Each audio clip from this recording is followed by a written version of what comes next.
আসসালামু আলাইকুম। আশা করি সবাই ভালো আছেন। আজকে আমি একটা নতুন রেসিপি আনব। নতুন বলা যাবে না, যদিও সবাই এটা খান। এটাকে আমি বলবো খুব স্বাদের এবং খুব মজাদার একটা রান্না, রাজ রাজ তরকারি। অর্থাৎ এই তরকারিটা এমন একটা মজাদার তরকারি যেটা খেলে আমাদের শরীরে সব ধরনের পুষ্টি পাবো এবং ভালো আঁশযুক্ত খাবার পাবো।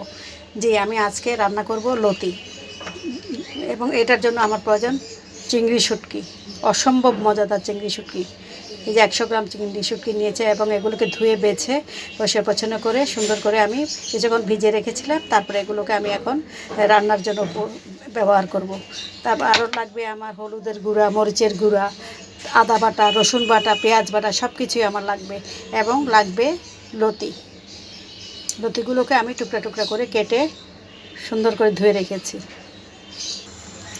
হাঁড়িতে আমি কিছু পরিমাণ তেল দিয়ে নেব। তেলটা একটু গরম হয়ে আসতে আমি এটাতে পেঁয়াজ দেব। দেখুন তেলটা অনেকটুকু গরম হয়ে আসছে। পেঁয়াজটা দেওয়ার সাথে সাথে এটা বোঝা যাচ্ছে। ননস্টিকের ফ্রাই প্যান সাধারণত স্টিলের কিছু দিয়ে নাড়াচাড়া করলে নষ্ট হয়ে যায়, তাই এর জন্য আমাদের ব্যবহার করতে হয় কাঠের নাড়ুনি বা কাঠের যে কোনো চামচ। তেলটা অনেকটুকু গরম হয়ে গিয়েছে। এখন আমি এই পর্যায়ে দিয়ে দিব শুটকি।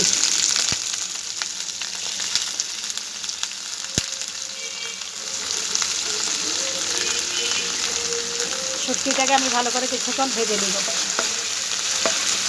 তারপর আস্তে আস্তে আমি বাকি মশলাগুলো দিয়ে দিব।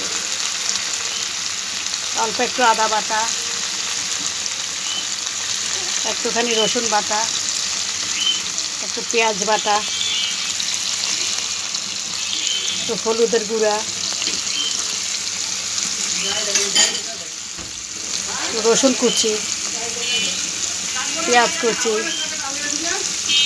এগুলো দিয়ে আমি ভালো করে এটা নেড়ে চেড়ে নেব। এ পর্যায়ে দিয়ে দিব একটু মরিচের গুঁড়া, লাল মরিচের গুঁড়া।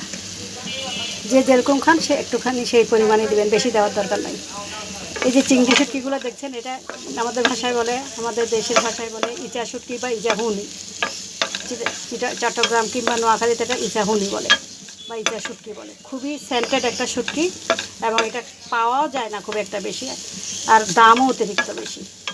এখানে আমি 100 গ্রামের মতো নিয়েছি শুটকি। আধা কেজি থেকে একটু কম লতির জন্য আমি 100 গ্রামের মতো শুটকি নিয়েছি। এখন এগুলোকে আমি ভালো করে তেলের ভিতরে মোটামুটি একটা কষিয়ে ভাজি করে নিচ্ছি। এখন দিয়ে দিচ্ছি স্বাদ মতো লবণ। লবণ দেওয়ার পরে শুটকিগুলোকে আরেকটু ভালো করে কষিয়ে নিলাম। শুটকিটা দেখুন ভালোভাবে কষে এসেছে এবং এই পর্যায়ে আমি অল্প একটু ঝোল দিয়ে দিব, যাতে শুটকিটা আরেকটু ভালো মতো সিদ্ধ হয়ে আসে। তারপরে কয়েকবার উতরানি দিলে আমি তখন লতিগুলো এখানে দিয়ে দিব। খুব সুন্দর একটা স্মেল বেরিয়েছে শুটকির। অসম্ভব মজাদার তরকারি হবে এটা। এবং এটা দিয়ে শুটকির যে স্যান্টটা বেরিয়েছে, স্যান্টে মনে হচ্ছে যেন ভাত অর্ধেক শেষ হয়ে যাবে। এবার আমি একটা ঢাকনা দিয়ে কিছুক্ষণের জন্য শুটকিটাকে আরেকটু সিদ্ধ হওয়ার সময় দিয়ে দিচ্ছি। 5 মিনিট পর শুটকিটা অনেকটুকু সিদ্ধ হয়ে এসেছে। এখন আমি এই পর্যায়ে দিয়ে দিব লতি। কচুর যে লতি, সেই লতি আমি এই পর্যায়ে দিয়ে দিব। এগুলো আমি আগে থেকে কুটে বেছে ধুয়ে রেখেছিলাম এবং এখন শুটকির সাথে এগুলো ভালো করে মিশিয়ে তারপরে সিদ্ধ করে আমি মোটামুটি হালকা মাখা মাখা ঝোল দিয়ে আমি এটা পরিবেশনের জন্য নামাতে পারবো। এখন আমি এগুলো ভালো করে নেড়ে দিচ্ছি যাতে শুটকির সাথে এটা মিশে যায়।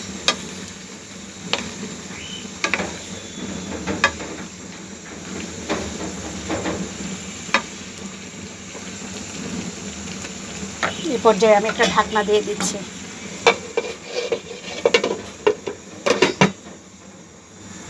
ঢাকনা উল্টায় দেখি আমার লতির কী অবস্থা।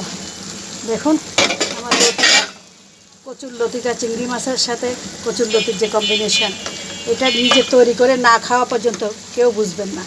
এত অসাধারণ মজাদার একটা খাবার।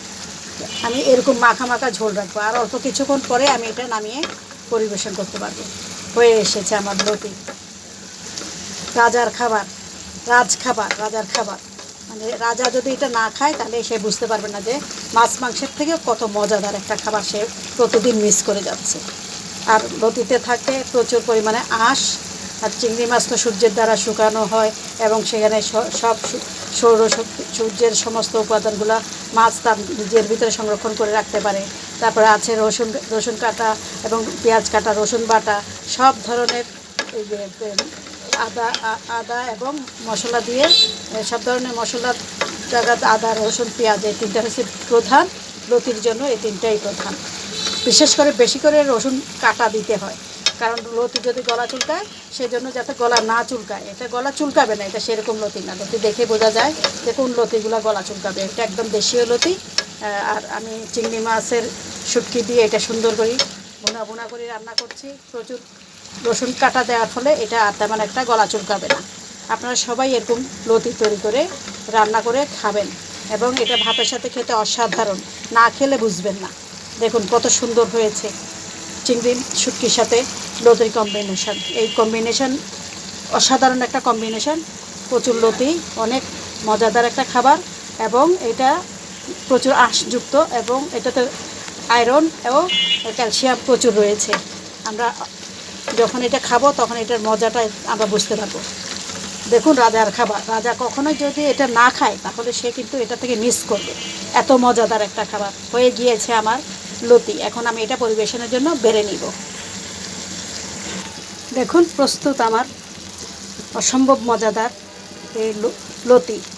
রাজার খাবারের, যেখানে রাজা যে খাবারটা না খেয়ে এতদিন মিস করেছে, সেই মজাদার লতির রান্না আমার শেষ হয়েছে। এখন আমি বেড়ে গরম গরম পরিবেশন করব। আপনারা যারা যারা দেখেছেন তারা সবাই এই খাবারটা তৈরি করে খাবেন এবং দেখবেন কত মজাদার একটা খাবার আপনারা খাচ্ছেন।